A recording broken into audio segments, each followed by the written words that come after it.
Hi, could you tell us a little bit about yourself and the work that Intercom does? Hi everybody, I'm Andy Hunt and I'm the CEO of the Intercom Trust, and we're the regional lesbian, gay, bisexual and trans plus charity in the southwest.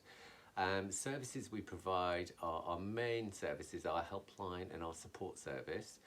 So our helpline covers the whole of the southwest, and our one-to-one client work covers Devon, Cornwall, Plymouth and Torbay. So a huge geographical area.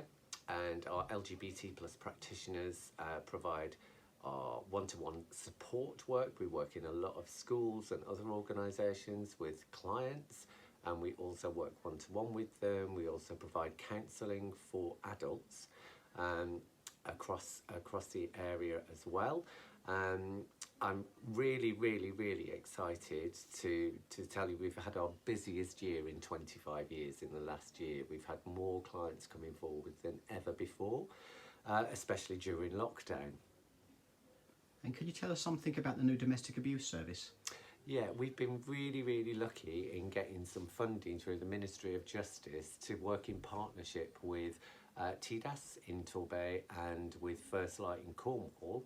So we're going to have our first ever domestic abuse workers, one for Cornwall and one for the whole of Devon. And that will be an 18-month pilot project, and we're hoping that we will have people in post by September. We're just putting the job descriptions together now. And what do you feel are some of the barriers that stop LGBT plus people coming forward for services? I think historically people have not come forward for services because partly they feel that they won't be believed. There are still a lot of myths and stereotypes around our communities or about our communities. So stuff, simple stuff like, well, it's two women.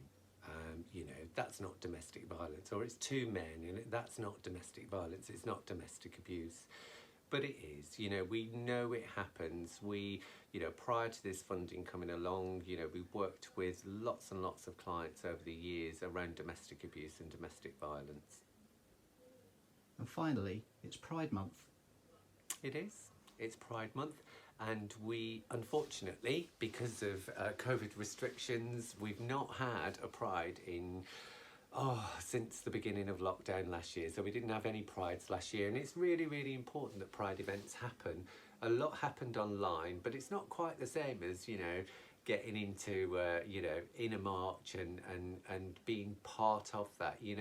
Isolation is a huge issue for our communities, and Prides bring everybody together under one umbrella, and they're just brilliant.